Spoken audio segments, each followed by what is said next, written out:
Okay, I guess we can start. That's the message I got from the organizers. Well, I'm very privileged and proud to be with two wonderful panelists today. And once in a while, I'm the diversity element in the group. So I'm very proud to be the diversity element in this group. So two wonderful panelists. I have Lorraine Hariton, who's the president and CEO of Catalyst. And probably for the first time ever in my humble career, I am with a Baroness Goudie or Mary Goudie. So I cannot tell you their long accomplishments and CVs, so I would not even dare to go into that. So we'll just deep dive into the subject where we would like to inspire you with some best practices from the experiences of Lorraine and Mary. Lorraine, let me start with you. So for some of us in the audience who are less familiar with Catalyst, tell us a bit about what Catalyst does and what are the strategic priorities. Thank you very much, Murat. And I just want to say I'm really was looking forward to this this virtual conference here today. And because of virtual, I've been able to be here today. You know, I probably might not have gotten on a plane to Turkey, though I wish I could, because, you know, I really have a lot of warm memories of Turkey, because when I was at the State Department from 2009 to 2014, we launched a global entrepreneurship program there, and I spent quite a bit of time in Istanbul, and I was at Sabancı University. So I really I'm delighted to be back, and I have a lot of good friends in Turkey. Catalyst is a global nonprofit. We started in 1962, focused on making workplaces work for women. So we've been on that journey for a long time. Today, we are a global organization. We have people on the ground in Europe, Canada, and the US, and then we have partnerships around the world. So, for example, in the Middle East, we have just announced a partnership with Inclusion Partners, and we have partnerships in Asia and in Latin America.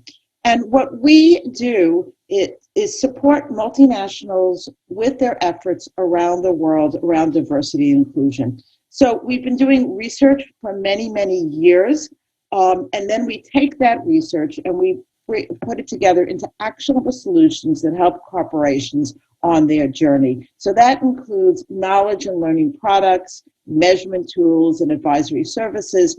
And then we bring our community together to champion the mission, to share best practices and learn from each other. We currently have research actively going on in 4 areas. One is around women and the future of work, which is something we started when I first started at Catalyst 2 years ago, which with this global pandemic, we found that honestly, everything's just been turbocharged, all the things that we talked about in the future of work. We have a whole initiative on leading with equity and inclusion, which is about building inclusive workplaces with a strong focus on intersectionality on a global basis and looking at all the differences, the diversity around the world. And we have an initiative called MARC, Men Advocating Real Change, which is how do we bring men into the picture so they can be allies and supporters of women. And in fact, I want to mention that we have a conference coming up, the MARC Summit, our first ever virtually on December 3rd and 4th. And I direct you to our website because everyone can participate. And even if you can't make the time of the event, you can listen to it afterwards. So it's totally virtual and totally global. And lastly, we have a strong practice on women on boards. And, you know, listening to the presentation before, what we do in that practice is important for Turkey. We actually mentor women with people that are already on boards and already directors and bring them into the network so that they can go on their first board. So that's a little bit about Catalyst. I look forward to the discussion. Thank you very much, Lorraine. That was great. And now I have to be transparent with the audience. When we were just chatting while waiting for our role to start, our panel to start, of course, the discussion came to The Crown, the new season of Crown. As Mary, a baroness, was with us, it was kind of obvious to go into that direction. But my question is not about that. Now, Mary, I mean, I'm so impressed with you because you're one of the founders of 30% Club, of course, with Helena Morrissey. And the aim was increasing the number of women on UK boards. My question would maybe give you also the chance to be a bit more general about how did you get involved in promoting women's rights? Why do you feel so strongly about the issue? Maybe it's an obvious question, but also what was the biggest challenge when you started 30% Club in UK? So I put it very quickly into two parts. First, I became involved in women's issues and rights when I was in my sixth form at school, because there was different issues happening in the United Kingdom that made you feel you actually had to start taking a stand. And I was privileged to be elected as one of the youngest councillors in the United Kingdom in the late 60s, early 70s, and from then onwards. In terms of the 30% Club, when I and Helena decided to find and to set up the campaign, and it is a campaign, it's not a non-profit. We see at the end of the day, our job will be done, but we've succeeded so far well, but there's a long way to go. We found that people tried to say that we were a women's group, and we had to explain to them that this is not a women's issue, it's a business issue. And that if you have 51% of the population missing, then you can't make a good job.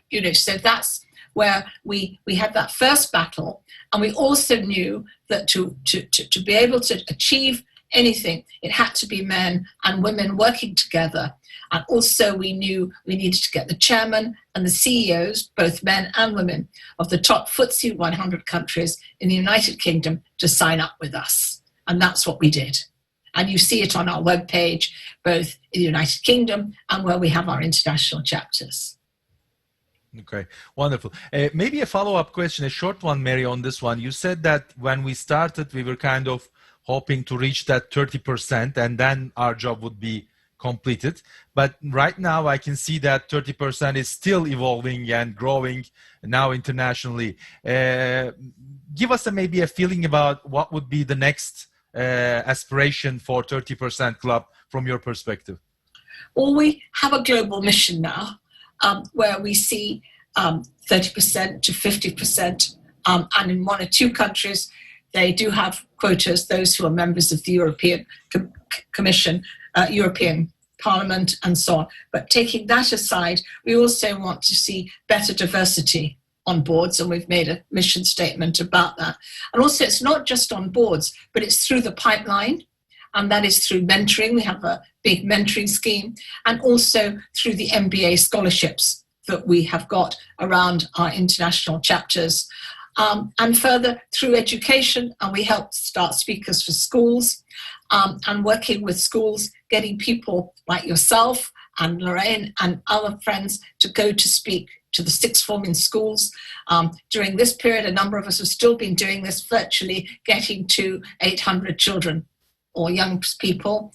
I'm doing one next week to 2 sixth forms. So it's education from the start. For girls to know that every door is open to them, wherever you're coming from. That's the important message. Wonderful. So you're going down to the grassroots. You have to go down to go up, up, down, bottom up. Wonderful. I hate that phrase, but you know what I'm saying. Yeah. Exactly. Wonderful. Maybe just a reminder to our participants, to the audience, that Lorraine and Mary will be happy to answer questions. Please direct your questions to us through chat, and I will be happy to submit them to both of them. Now, back to you, Lorraine. When we first launched this initiative with Sabancı University, and we started visiting chairpersons and CEOs of big listed organizations, I still remember, and I'm sure Melsa would confirm, one of the things we heard was, are you asking us to compromise from competence by asking us to appoint female directors to our board? And this is something, it's not, I think, heard only in Turkey. So people around the world when they have the question in front of them, they would say, you know what, we're just looking at competence. It's not race, gender, or anything. Maybe could you elaborate a bit on that? How can we respond to that when we hear that comment from the decision makers? Well, that is really a false narrative, in my opinion. First of all the research, and listening to the presentation of the IMF earlier, collaborates that more diverse boards are better decision making, that the results of more diverse boards are better financially. And because of that, we see the investor community, we see the regulatory community driving for this. So it's not only the right thing to do from an equity standpoint, it is the right business thing to do for success. And organizations and companies who do not lean into this are not going to be making as good decisions. I will refer to this, that the country, there's a great correlation between women leaders and how we're working through the pandemic. And I want to highlight that because I think that more collaborative working that many women have been culturally developed to have is what we need in the 21st century, because we have very complex decisions, and you need to have the whole population represented, as Mary said. So if someone says that, they are not looking hard enough, they're not being intentional enough. It is amazing to me, because I talk to a lot of women who want to get on boards and highly qualified, and that is not just women, but also women of color. There are more than enough out there. It takes intentionality. It takes going out of your comfort zone, going out of your immediate network, going out of just talking to your friends that you play golf with. You need to broaden the circle, and that takes work. And that's why, more and more boards are working with search firms and trying to expand the pool. But, we've made a lot of progress. I think that companies today who do not want to put women on boards are really going to be left behind. They already are. There's no board in the Fortune 500 now that doesn't have a woman on the board, and most of them are getting close to having 3. And the goal of 30% that the 30% Club put in place, we're getting very close to that, and it's an accelerating pace right now. Because of all the focus that came out of the Me Too movement, and then the focus that came out of the George Floyd issue on diversity, there's real intentionality now. And if you look at the numbers from even like last month, like 50% of the seats went to women, like 40% of those were women of color. So people are really stepping up to this right now. So I think the day of having boards that don't have women and diversity on them we're going to be looking at the rearview mirror on that in general, especially for large public companies. Can I just come in on the back of Lorraine? One of the good points when she says this, also, we now have the investors, and investors are not happy to invest in companies that do not have women on boards. And that reporting is now out there. We'll come to that in a minute, but I just wanted to back up the investors, which the 30% Club and Catalyst have worked very hard with to get the investor groups to work with us to persuade companies that this is the right thing to do. And they can see that. And they're doing it because they know that the numbers are there. Oh, the numbers are, of course, they're interested in the bottom line. Yes, let me tell you, that's why they're doing it. I mean, absolutely. You can see Bloomberg Index. I mean, Yes. Also, there's a lot of wealth moving to women, and the women are investing, and they are also, focused. And millennials and Gen Z, they're focused on all the ESG measures. So, the stakeholder capital, the focus on this is where the world is moving. And the pandemic has just turbocharged that, because we understand our interconnectivity, and we understand the need for equity. Absolutely. Well, as you can see, I made myself obsolete with these wonderful panelists. So I'm just watching, just like many of you. So it's great to be here. I have a better seat, that I can guarantee. But actually, Lorraine, I was going to ask you, what would happen if the current board statistics would continue for the next decade? But you kind of implicitly answered that there's no way that it would happen. Well, and if it does happen in a particular country, because it could be something global, but I mean, I just looked at the statistics for Turkey, and they're not exactly where everyone wants them to be. So different dynamics in different countries can affect that, but it can affect the company's future and the country's future if they don't address these things. And I think Turkey, a bit like Mexico and one or two other countries, have a number of family-run companies.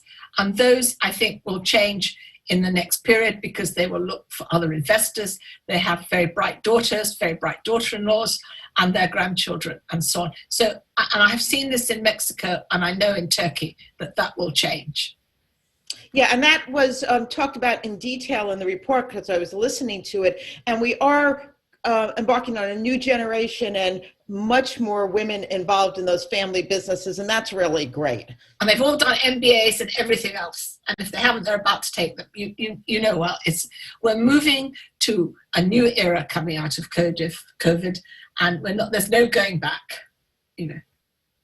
Well, Mary, I mean, one thing we again hear a lot in this country, but also in many other countries, although as 30% opposes quotas, when we look at the landscape, the European landscape, there are not many, if any, countries which has achieved a certain diversity level at the board level without the quotas or without regulations.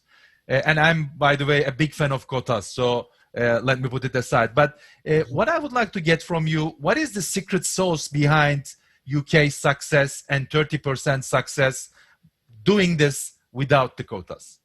Well, we, Helena and myself, with others than 50%, persuaded Prime Minister Cameron not to sign the European Convention, one of the conventions, to have percentage of women on boards, because we felt it would be better for it to happen the way it's happened. Because once you get to a quota, it's hard to change, if people feel, oh, we've done the job. And in some countries, there is the same women being appointed to all the boards, not a, And in Britain, we have corporate governance so that you're on a board either for 1 term or 2 terms, and you have the rotation off.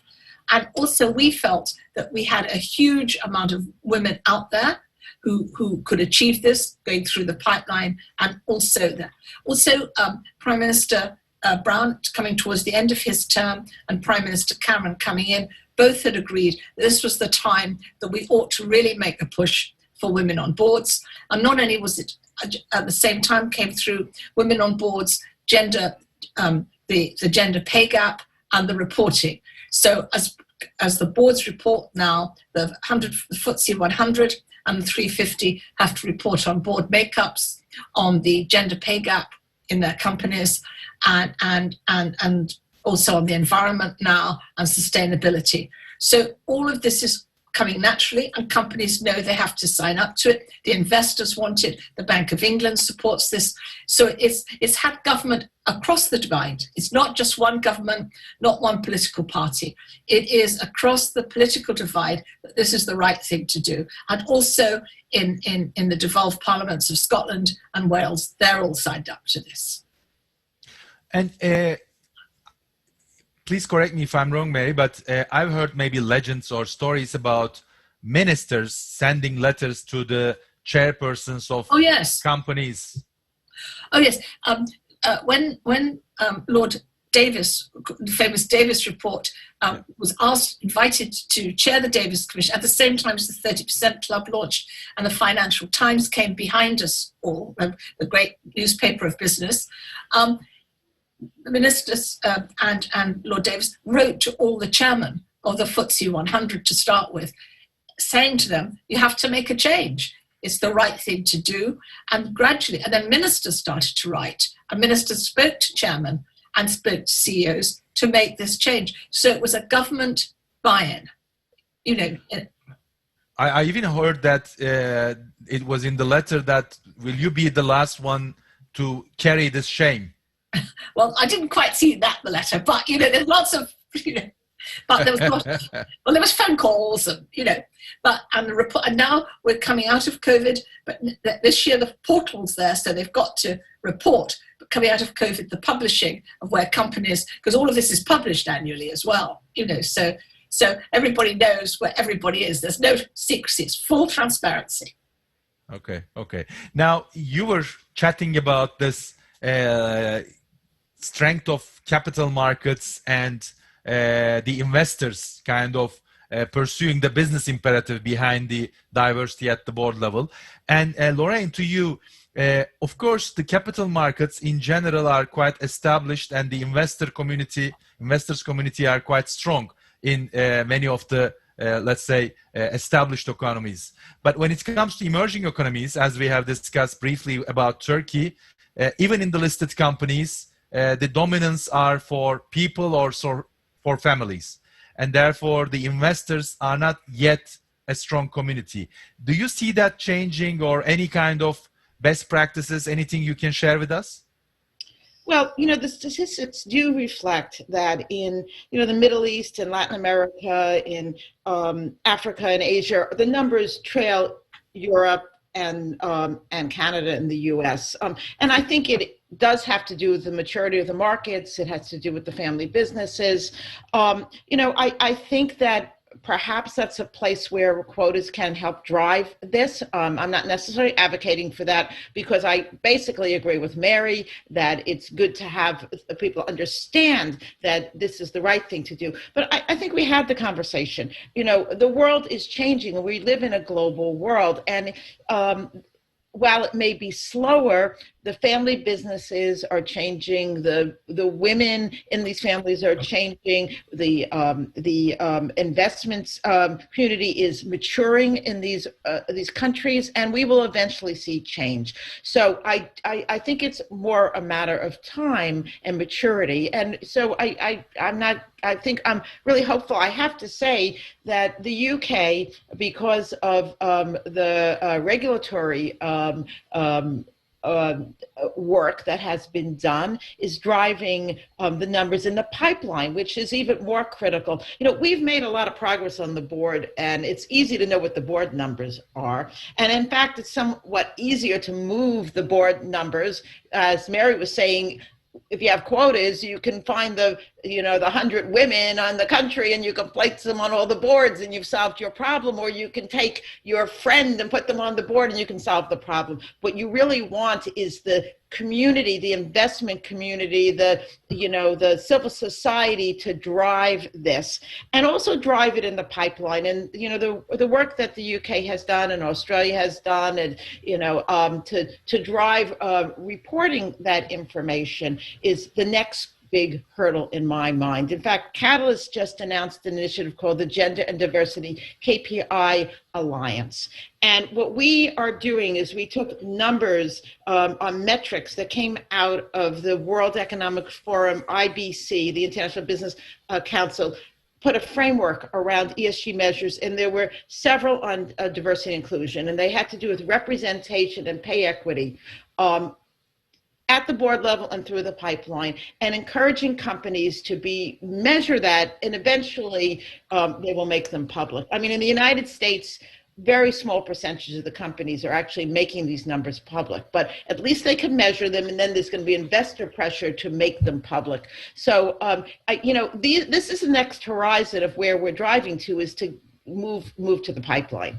I'd just like to add to Lorraine, is that you can't just put anybody on a board, as Lorraine and I know, because it's also, you're responsible for everybody's home, you're responsible for their children, and you're responsible for many things when you're on a board. And I don't think some people always realize that. And further, we want people on boards to look at the supply chain and how workers are being treated, and also for when contracts, as we know, are in Africa and in India and in other places around the world, that workers throughout are treated properly. And when you have women on boards, they ask those questions. And they also ask questions on the audit committee and so on. They don't just sit there and say, yes, we're all happy. So that's important. And that's why, coming back, is in the pipeline, women are asking those questions as they come up to, and they're learning to ask those questions. They know it's the right thing to question. Maybe at this point, one of the questions from the audience, from our good friend Ahu Özyurt, who's done great things as the editor-in-chief of Woman TV. She says, maybe to you, Mary, is there a need to push women to claim that seat on the table? When you were doing the 30%, was there a kind of a pipeline issue in terms of supply matching the demand because of increased number of seats? No, there wasn't a problem about supply. There was a problem with the headhunters and the search firms. And they would say, oh, there's nobody out there. The chairman doesn't want to be bothered with that. And so we then took the search firms to the government. So we then got an arrangement between the search firms and sort of that they would report on how many women they had placed in different categories. You know, oh no, there was plenty and continues to be around the world, plenty of the right caliber of women there. And so by persuading the search firms that they had to change the way they're working, that also made a big change, so that company chairman would say, we want 6 candidates. Well, we were saying to them, well, you've got to give at least, 20, 30% of those have to be women. So we had to unlock the search firms, which, as Lorraine and others in the room know, that's an even tougher job, because they know who's out there. And it's for us to say, add to that, because we know there's many more women educated today than before as lawyers, architects, accountants. You look at the big four, you look at the law firms alone, you look at the architects firms, you look at builders on the ground, project managers, women are there at every level, historians, academics. Because also we looked at universities about the amount of women who are head of colleges and on university boards, and we got a commitment in our government that 50% of the public boards, which are like the BBC, or others, that we would have 50% of those would be women chairman and a better makeup of those boards. Yeah, I'd like to weigh in on this question a little bit as well. Please. There are some policy things the boards can address. So first of all, term limits. In most boards, in the Fortune 500, they have no term limits, and people stay on for a long time. So you don't have turnover on the board. You also can add a seat if you want to, and change the dynamics. You can make sure that you have a nom and gov committee that works with real intentionality and demands that you see a diverse slate, at least 50%. There is no issue of qualified women, I can tell you that. It's a matter of doing the hard work to get it done.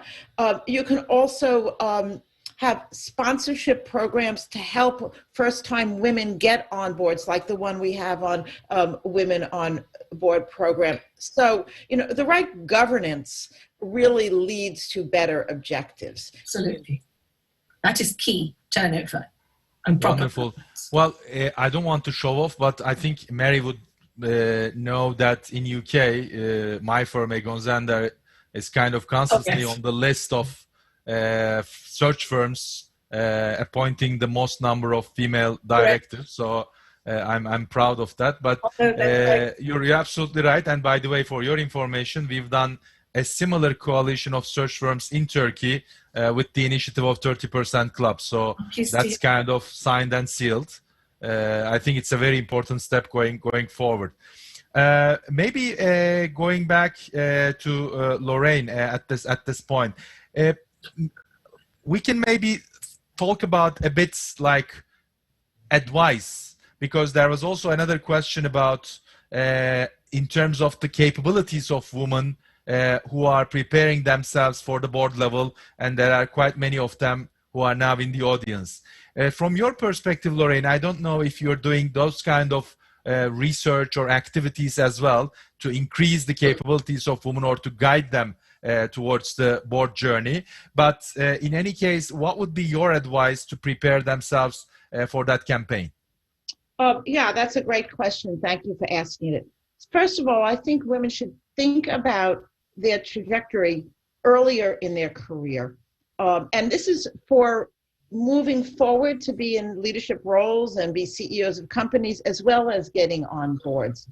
You have to think about getting the right experiences, because People want people on boards who have been general managers, who have a variety of and diverse experiences. And this is also true for competing up the ladder. So getting line jobs, getting sponsorship, expanding your network of people who will support and endorse you for the key jobs. Those are the same people who can support and endorse you for the board. So, when you want to get on a board, you need to already be in a place where you have enough diverse experience that you're board ready, and that takes years to move forward to. Most people are not, their career objective is not to be on a board. Their career objective is to build a meaningful career and advance in their jobs. But if they have an eye on the board service at the same time and start to work on that when they're at in the C-suite or just one level down from the C-suite, that's the time to really expand that network. But it takes a lot of intentionality, because you've really got to expand that network more broadly. You've got to understand how to present yourself as a board candidate, which the skills are different, what people are looking for, and you need to highlight the skills that are important to a board. Boards are trying to service committees. They're trying to deal with risk. Many boards now are very concerned with technology because we have big technology transfer. So they need to think about from that perspective. So, really understanding that in the trajectory of a career is what I would advise. And then I think the other two things that are vital is to understand risk management and cyber. Because the tech side, as Lorraine has said, is vital, but also to understand risk management and cyber now, because they are the other two key things. And we hope that women will be, when they're on the board, to be able to chair those committees and so on. So that's really important, Lorraine. Thank you. Wonderful. Mary, a question to you. Again, one of the, let's say, comments that we hear all around the world, in a world like this, where we have the pandemic, financial crisis, risks, budgets, competition, how can diversity or inclusion be a priority for companies? What would be your answer to that? It has to be a priority. If you think that 80% of the financial decisions in a family or in a however you say the family, are made by women. It's women who decide what car to buy. It's women who decide what food, what clothes for the children, what insurance. I mean, most financial decisions are made by women. And also, why would you not have a woman on your board when they make up 50% to 51% of the world? Wonderful.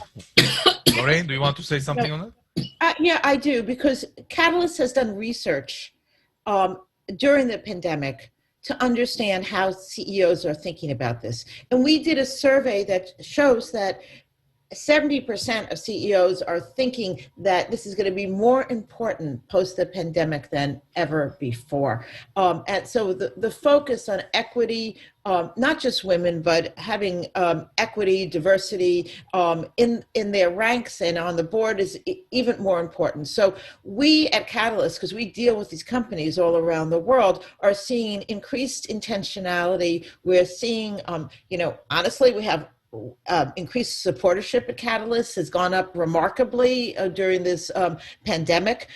We see companies really walking the talk, not just talking the talk. So, for years people would talk about this, but now they're really trying to do the things that it takes to understand how to build inclusive workplaces where everyone belongs, understand how to really advance women and underserved communities in the pipeline. It takes a lot of intentionality, and it's coming from the top. We see also changes in policies around paid family leave, around flexible and remote work, around promotion policies and hiring policies. So, we're seeing that for the reason that Mary, started out at the very beginning, because investors and companies that want to be successful are seeing this key to hiring and retaining the best talent. They're seeing what their investors want, and they're focused on stakeholder capital, and they're looking at the responsibility of companies being beyond just the bottom line, but into their role in society. So, So it is the right thing to do. It's the smart thing to do. And we're seeing a lot of intentionality. So while in some ways women have been affected, there was a lot of discussion by the IMF earlier. We know that women lost their jobs because they're on these frontline jobs. We know they have the childcare burden, but I think that we're going to build back better. And, you know, I'm certainly committed to work with my companies to make sure we do build back better. Absolutely. Wonderful. Well, the questions are pouring in, but I just want to kind of refer to Mary's point about 80% of some of the major decisions made by women. And of course, it's not the agenda of today's discussion, but I also believe that women from that perspective have the chance of choosing the credit cards company which respects diversity, or the services company, or the consumer goods company, so that they would in a way give the positive message to the good role models. So I just want to kind of underline that as well. There is a question about the gender pay gap, which you mentioned, Mary. What could be the good ways to kind of, or best practices to close that? I mean, you mentioned about reporting, which has started in UK a few years ago. And are there anything else that you would like to suggest on that dimension? Yes. Britain passed the fair employment legislation in when somebody who's unfortunately died, but is very historic, a person called Barbara Castle. And it was her, when she was a minister in the 70s, that we passed legislation about equal pay, and equal pay for equal work, men and women being paid the same. And there's a very famous film called Made in Dagenham, and it's about women who are making the car seats for the cars all around the world. You know how car factories are global. So one part's made in London, one part's made in Turkey, etc. And that showed that men and women working side by side were paid differently for making the same same piece of seat for the car. And that really sets out the whole question of equal pay. And we've had a number of cases with local authorities not paying equal pay, and also companies. So more and more, they're having to pay the same pay for the same job.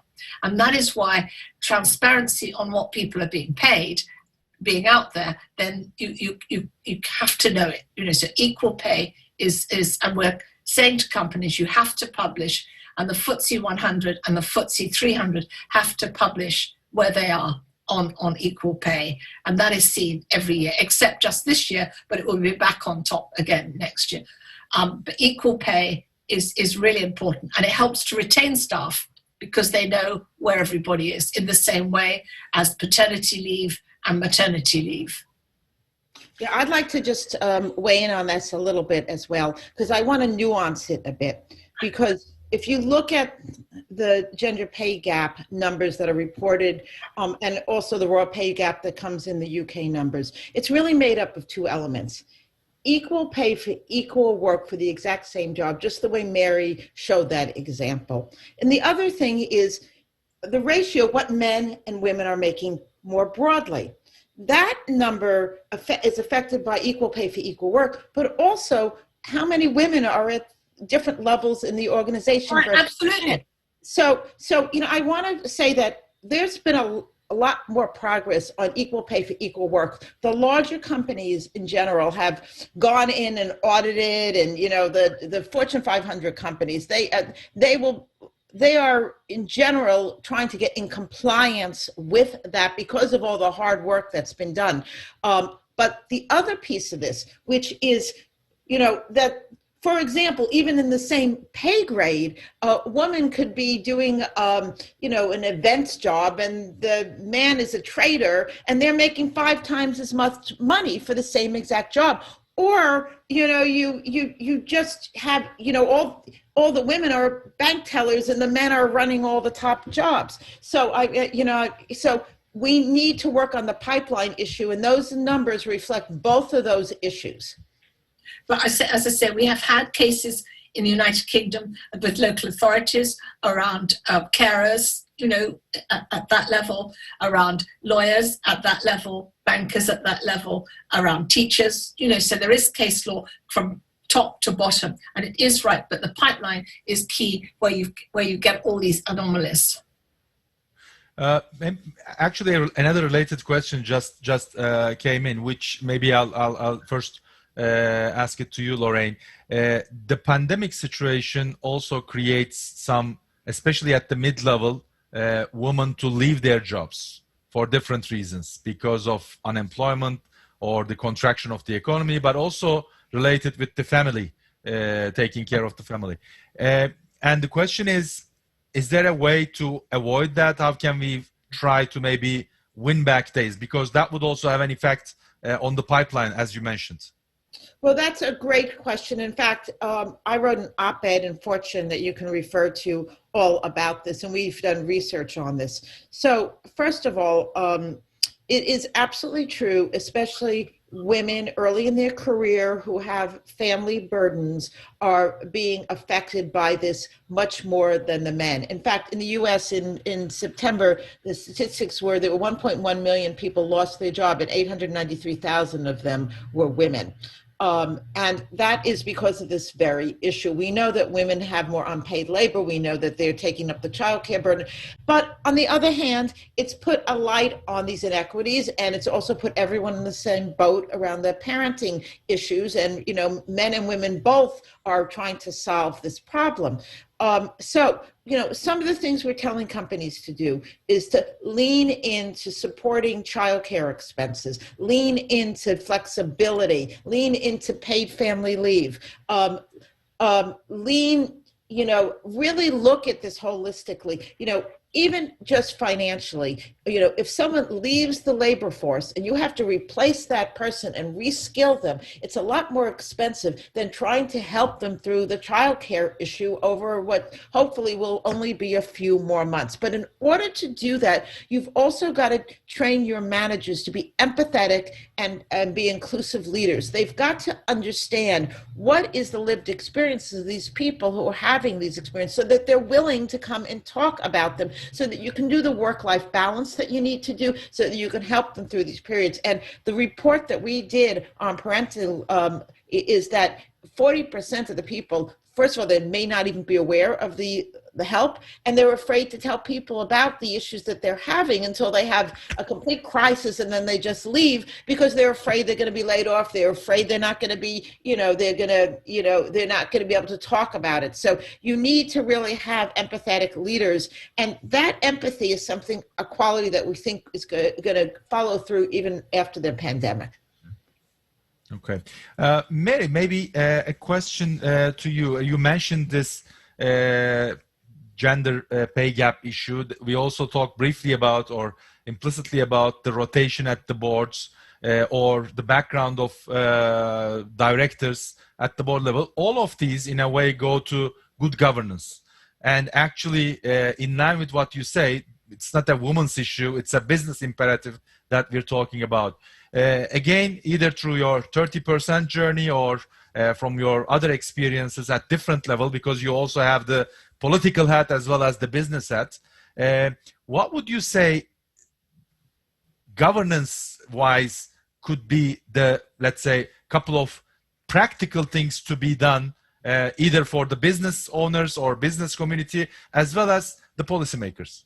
I think it's really important for good corporate governance that boards have a rotation. Not everybody comes off at the same time, and that the chairman may do 2 terms of 5 years each, where board members do 2 terms of 3 or 1 of 5, because you don't get that clubby situation. Also, if there's a problem in a company, if you have a board that rotates, and they're not looking over their shoulder to be able to stay, but they're looking to look for the next board because they've done well on that board. And it is wrong for a company to have the same people running it I don't want to be offensive to America or for other countries, but I do know that people get onto something there and they're there forever. I also feel quite strongly about this, not only on public board, on FTSE 100, I feel on family boards it should be this way, and I also feel very strongly and advocate it too for non-profits. I think that some people are on non-profit boards for too long. We also have it on, our hospitals are run by hospital trusts. There again, there's the same corporate governance on that, and on government boards, because all our departments have non-execs as well, and they're for fixed terms and rotate off. The only time that somebody's allowed to stay on a bit longer is if a company is in a crisis. So the chairman may stay a further year while they're getting another chairman to come in, because it's a bit difficult. But the whole rotation makes the difference. And it makes the difference to the economy of that board as well. Wonderful. No, I just wanted to add another point that I neglected to talk about, is that it's important to open the lens of who can serve effectively on the board, because there's often been narrow, you have to be a CEO of a Fortune 500 company. Well, honestly, if you want, for example, a woman of color to be on your board, if there's only 3 in the Fortune 500 so you've got to change the spec, and there's no reason why the spec has to be so narrow. So this gets back to, the search firms and helping, broaden the search criteria.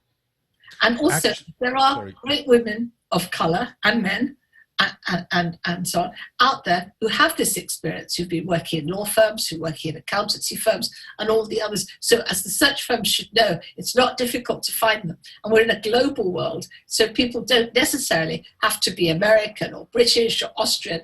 As we see more and more boards becoming global as well, and that's really important for the company.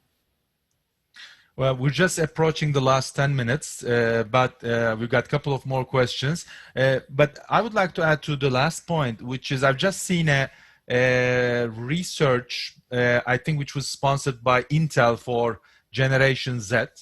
And interestingly enough, one of the outcomes of the research was 56% of the respondents said they do not want to work for a company where diversity candidates are among the leadership ranks. So they want to see it happening before joining that company. So there's also the war for talent perspective for the up and coming talent. Lorraine, maybe a related question, which is on a different context. One of our participants in the audience says, if I'm working in a corporate environment and I see that there is no kind of an organic way to go towards that board path in that environment, not in another company, but in that environment, should I try to go into that war and struggle to make it happen, or should I maybe switch lanes and try to strengthen my campaign in another company? Well, I tell young people all the time when I speak to them that finding the environment where you are culturally aligned is really critical. When I was entering my career, I went to work for IBM, and I decided coming out of business school to go back to IBM, even though I had a lot of other opportunities, because they had women in leadership, because they had work-life balance, because I could see role models. And I thought I could build a career. And, I think it was a good choice. It is really important to look at the leadership, to look at the culture, to understand. And also, I would say to make sure that the things that you do well and how you want to build the career are in the line of what the organization is all about. Because if you end up in staff roles that are not aligned with the line, what the organization is all about, you're less likely to end up in leadership roles over time. So I would say that it's really critical, but it's also critical, as we're pointing out, that companies need to evolve with what to attract talent, and having diverse leadership is part of this, not only because it makes better decisions, but because, as you just pointed out, attracting the right talent, especially with the Gen Z and millennials. Well, we implicitly discussed this, or I think, Mary, it's you who mentioned that during this pandemic, we've seen that female state leaders, female political leaders have demonstrated a significant track record, significantly better than some of the male leaders. At least that's what the results show. But I would like to close the panel with a positive note. So I would like to ask the same question to both of you, but starting with you, Mary. Assuming and not assuming, we are sure that all of our efforts to kind of go towards that equality from a gender perspective and diversity are accomplished. What type of a world would you envision? I would hope that there'd be a world of respect. Respect for men and women, respect for religion, and respect for people's views. But I think coming out of COVID, I hope that people understand about respect. Because if you think around the world of all the cross-section of people who've been on the front line in hospitals, in ambulances, on the street, looking after people, it's a great cross-section of people. And I think we all ought to learn to respect everybody. Wonderful. Lorraine? Well, I think equity is the word of today, and we need to get to a more equal society. I mean, I think the two major crises that we are facing are climate change and equity. We are seeing our commonality on our connectedness, and we need to have a more equitable society. And, you know, the U.S. is founded on equal opportunity, but it's a continuous process. We're constantly striving to move forward to make that a reality. And in a connected world like we have right now, it's an imperative that we make that happen. And we use this crisis as an opportunity to make a great leap forward. Absolutely. Well, I don't think if there's another or a better way to conclude our discussions today. Two kind of really interesting words, equity and respect. And that's the world we would like to live in. And for that, we have to continue our efforts. We have to continue struggling at some times. But I hope the participants in the audience are as inspired as myself to listen to these great panelists today. So once again, on behalf of 30% Club, on behalf of Sabancı University Corporate Governance Forum and Egon Zehnder, I would like to thank them for being with us today and sharing their experiences, sharing their suggestions so openly and so generously. And thank you for listening and thank you for your patience. So all the best from us. Thank you very much. Great to us. Bye-bye, Lorraine. I'll be in touch, and with you, Murat, and to everybody else. Bye now. Bye. Take care. All the best. Bye-bye. Bye. We would like to thank all our panelists for sharing their valuable opinions and experiences. We have come to the end of our conference. We thank you for your participation and wish you healthy days.